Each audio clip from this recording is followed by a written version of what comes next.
Hello everyone, how are you? I hope you all are fine. आज हम लोग national institute of open schooling का secondary course psychology का module 2 basic psychological processes lesson 8 motivation and emotion का बचा हुआ part आज हम लोग कवर अप करने का कोशिश करते हैं। तो चलिए शुरू करते हैं। Hello dear students, now we are going to cover up primary needs of C point. Need refers to a lack of something that is necessary for us. We feel hungry when our blood sugar level is low. Thus we need to eat food to satisfy our hunger. Motives or needs are characterized in terms of primary and secondary needs or motives. Important primary needs are biological needs such as hunger, thirst, oxygen, rest, sleep, temperature regulation, warmth, shelter excretion, and sex. These needs have to be satisfied for us to stay alive. Needs such as hunger and sleep are cyclical in nature or are repetitive. Thus, we need to eat and sleep regularly. Attempt activity first to understand the effects of not eating or sleeping for a long time. Needs है वो एक ऐसा चीज़ है जो सबके life में means सबको किसी न किसी चीज़ की आवश्यकता है। हम लोग भूख महसूस करते कब, जब हमारा जो ब्लड शुगर लेवल है वो लो हो जाता है और हम लोग उस चीज़ को मेंटेन करने के लिए, हमारे हंगर को सेटिस्फाई करने के लिए हम लोग भोजन को खाते हैं, भोजन खाते हैं। ये जो मोटिव्स या जो नीड्स है उसको हम लोग कैटेगराइज किए हैं टू पार्ट में। First one is primary and the second one is secondary needs और मोटिव्स। ओके, जो इंपॉर्टेंट प्राइमरी नीड्स है वो बायोलॉजिकल नीड्स है, मीन्स आपकी भूख के ऊपर, मीन्स आपका हंगर, थर्स्ट, ऑक्सीजन चाहिए, कितना oxygen level, rest, sleep, temperature regulation कि आपके बॉडी का टेम्परेचर मेंटेन है और नहीं है, warmth, shelter, creation and sex. ये जितने भी नीड्स है वो हम लोग उसको सेटिस्फाई करते हैं जिससे हम लोग जीवित रहते हैं। ये जो नीड्स है जैसे कि हंगर और स्लीप, ये साइक्लिकल इन नेचर है एंड ये रिपीटेटिव है, मीन्स इसको हम लोग रिपीट करते हैं, प्रतिदिन रिपीट करते हैं, मीन्स हम लोग प्रतिदिन खाना खाते हैं, प्रतिदिन सोते हैं। That's why it is cyclical in nature. हम लोग जो खाना खाते हैं और रेगुलरली सोते भी है। आप एक्टिविटी फर्स्ट को पढ़ो, समझो, आप वहाँ से समझ जाओगे कि हम लोग अगर लॉन्ग टाइम तक खाना नहीं खाएंगे और सोएंगे नहीं तो उसका क्या इफेक्ट पड़ेगा हमारे ऊपर। Here is your activity first primary needs. यहाँ पे अगर आप कम सोओगे तो आपका परफॉर्मेंस खराब जाएगा। अगर आप नहीं खाओगे लॉन्ग टाइम तक तो आप एग्जॉस्ट फील करोगे, मीन्स आपके पास कोई शक्ति है ही नहीं, किसी काम को आप कर ही नहीं सकते हो, आपको इरिटेशन होगा। Okay, the starting point of many biological needs is an imbalance in the psychological conditions of our body. Our body tries to maintain a state of balance called homeostasis. This balance is crucial. There must be enough water content in our body. Body temperature must not be high or too low.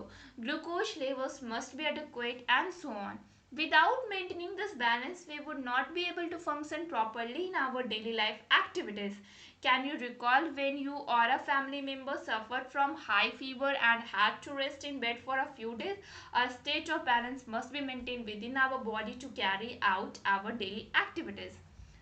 तो हमारा जो biological needs है उसमें अगर थोड़ा सा भी imbalance होता है तो हम लोग का जो साइकोलॉजिकल कंडीशन है हमारे बॉडी का वो इम्बैलेंस हो जाता है, मीन्स उसमें कुछ ना कुछ खराबी आ जाती है। जैसे कि जो हमारा बॉडी है वो हमेशा ट्राई करता है कि एक स्टेट ऑफ बैलेंस मेंटेन करके रखे, जिसको हम लोग बोलते हैं होम्योस्टैटस। होम्योस्टैटस, ये जो बैलेंस है वो क्रूशियल होता है। हम लोगों के बॉडी में एनफ वाटर कंटेंट होना चाहिए, हमारा बॉडी का टेम्परेचर मेंटेन होना चाहिए, ना ज़्यादा हाई ना ज़्यादा लो होना चाहिए, ग्लूकोज लेवल भी एडुक्वेट होना चाहिए, और भी ऐसे कई सारे जो नीड्स है हमारे बॉडी के वो वेल मेंटेन होना चाहिए। बिना मेंटेनिंग बैलेंस, हम लोग मेंटेनिंग नहीं कर पाए अगर बैलेंस, तो हम लोग का तबीयत खराब होना ही, हमारा जो बॉडी है वो प्रॉपर ढंग से फंक्शन नहीं करेगा, हमारा डेली लाइफ एक्टिविटीज़ हम लोग परफॉर्म नहीं कर पाएंगे। आप उस सिचुएशन को याद करो जब आप या आपके जो फैमिली मेम्बर्स में से कोई सदस्य है जो हाई फीवर से सफ़र है, ठीक है, तो वो कुछ दिनों तक बेड पे रेस्ट कर रहे हो तो उनको कैसा फील होता होगा, या फिर आपको कैसा फील होता होगा। ये जो स्टेट है बैलेंस का वो मेंटेन होना चाहिए हमारे बॉडी में, ताकि हम लोग अपने डेली एक्टिविटीज़ को कैरी आउट कर सकें। Why do we eat or feel hungry? There are several factors involved in the hunger needs. Stomach contractions or hunger pangs indicate that the stomach is empty, and low levels of glucose and protein in the blood make us hungry. In addition, the smell, taste, or appearance of food may lead to a desire to eat.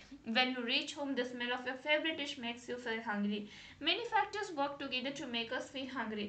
It is interesting that you can go hungry for long periods but not without water.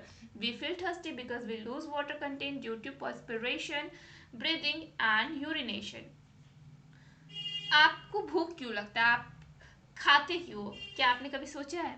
यहाँ पे बहुत सारे ऐसे factors है involve जो आपकी hunger को need आपको हंग्री बनाता है, आपको भूखा कर देता है। कैसे? तो देखते हैं। जो आपका जो पेट है वो कॉन्ट्रैक्ट करता है, जो हंगर पैंक्स है वो इंडिकेट क्या करता है कि आपका जो पेट है वो खाली हो चुका है, ग्लूकोज और प्रोटीन का जो लेवल है ब्लड में वो लो हो चुका है, इसलिए आप भूखे हो। इन सब के अलावा किसी फूड का डिश और किसी डिश का जो स्मेल है, टेस्ट या उसका जो अपीयरेंस है वो भी आपको प्रेरित करता है खाने के लिए।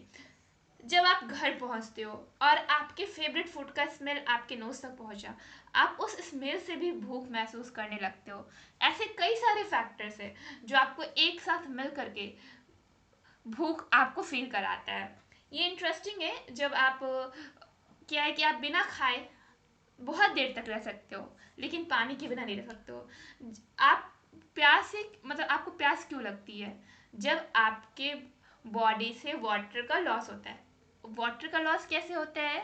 ड्यू टू पर्सपिरेशन, आपके बॉडी से पसीना निकला उसकी वजह से। ब्रीदिंग, आप जो ब्रीथ कर रहे हो उसकी वजह से CO2 के साथ वाटर भी निकला आपके बॉडी से। यूरिनेशन, आपका जो आपने यूरिन किया उससे भी आपके बॉडी से वाटर लूज हो गया, that's why you are feeling thirsty. Influence of culture and environment on primary needs.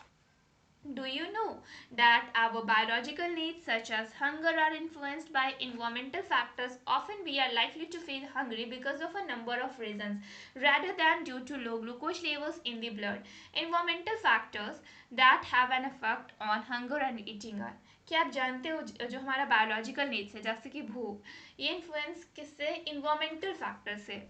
हम लोग हंग्री क्यों फील करते हैं? क्योंकि यहाँ पे बहुत सारे रीजंस है, ग्लूकोज लेवल्स का लो होना ब्लड में, और भी कई सारे इन्वायरमेंटल फैक्टर्स है जिसकी वजह से हम लोगों को भूख महसूस होती है और हम लोग भोजन करते हैं। फर्स्ट पॉइंट क्या है? Learned liking and habits. For example, a person who enjoys having pizza will want to eat even if not hungry. जैसे कि किसी को कोई चीज़ पसंद है या उसको हैबिट है।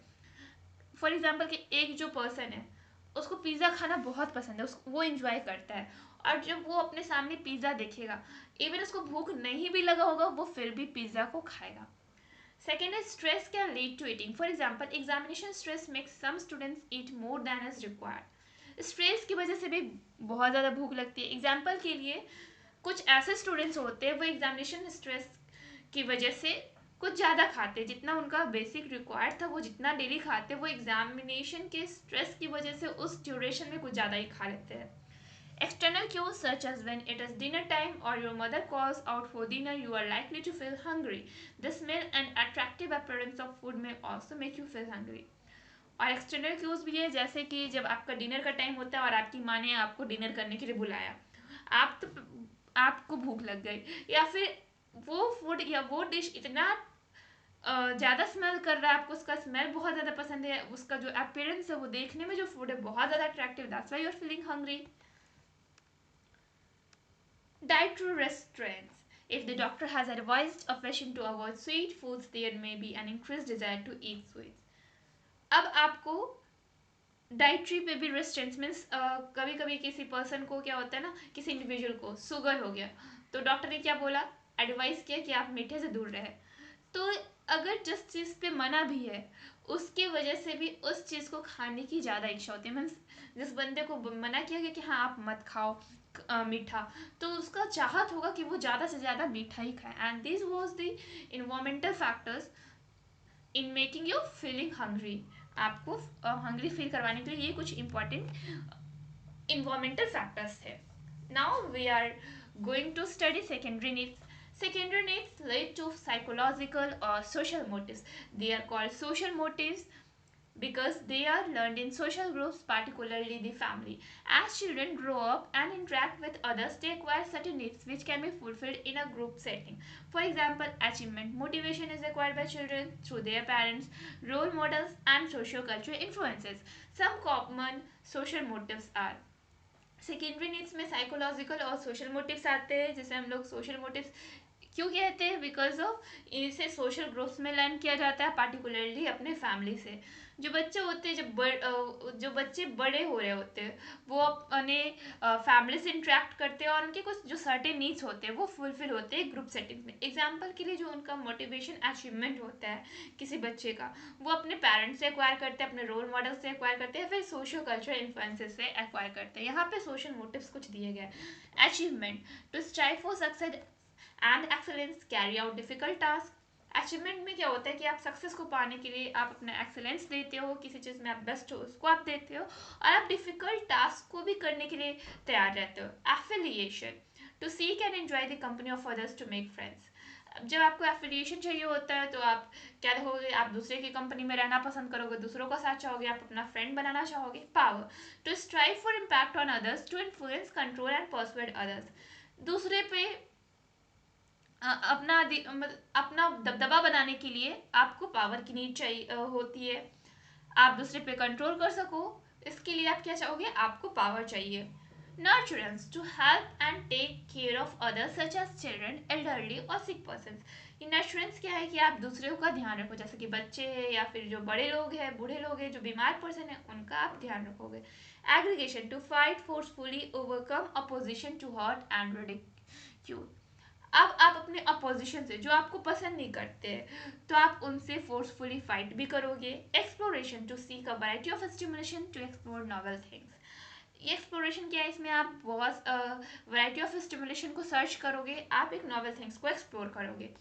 The type and strength of social motives differ from person to person. For example, you may have high needs for achievement and affiliation, whereas your friend could have a moderate need for achievement and a low need for affiliation. Or you could have a high need for affiliation and your friends a high need for exploration. अब क्या है कि जो type है या जो strength है social motives का, वो पर्सन टू पर्सन अलग हो सकता है। मीन्स किसी की कुछ नीड्स हो सकती है, किसी की कुछ नीड्स हो सकती है। एग्जाम्पल के लिए आप को हाई नीड्स चाहिए अचीवमेंट और एप्रिलिएशन का, वहीं पे आपका जो दोस्त है, आपका जो मित्र है, उसे मॉडरेट नीड है उसे अचीवमेंट का, इसे लो नीड है एफिलिएशन का, या फिर आपको हाई नीड है एफिलिएशन का, आपका जो फ्रेंड है उसको हाई नीड किस चीज़ के, एक्सप्लोरेशन का। Mother Teresa's concern for the poor, sick, and helpless made her open the missionaries of charity in 1950. It provides food for the needy and runs schools, hospitals, orphanages, youth counseling centers, and homes for lepers and the dying.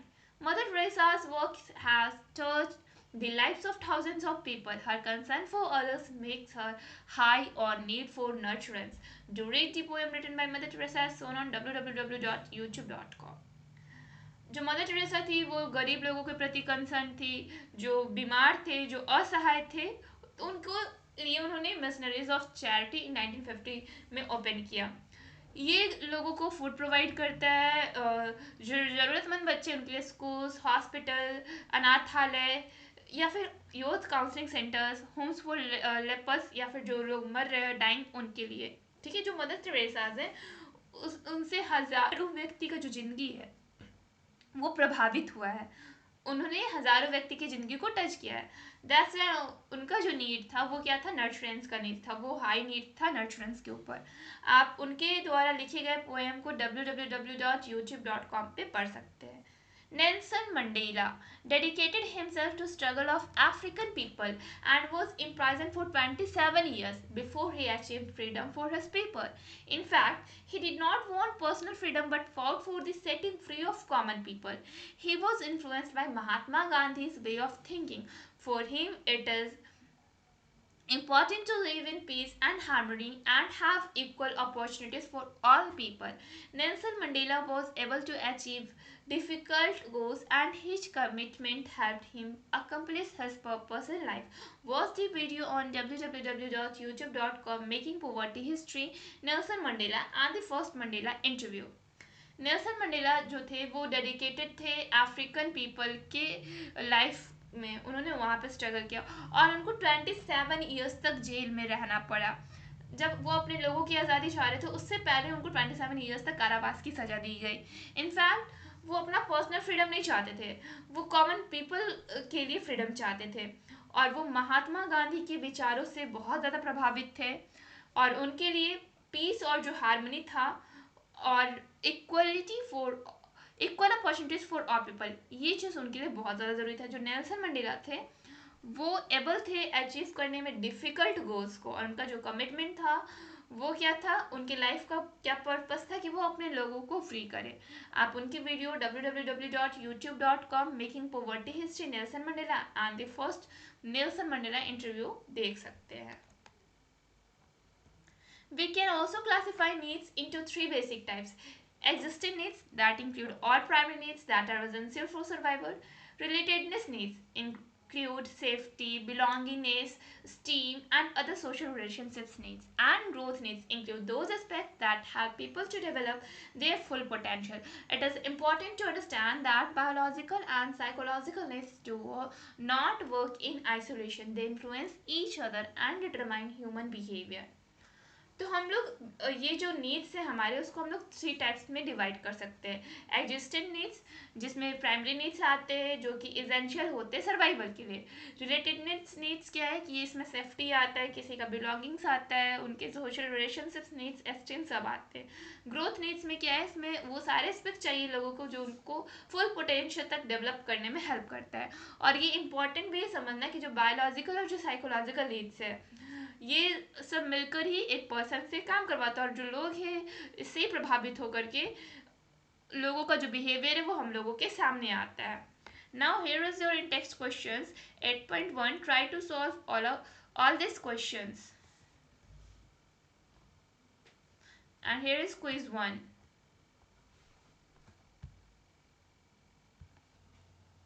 Well chapter अभी complete नहीं हुआ है, next video में next topic cover up होगा।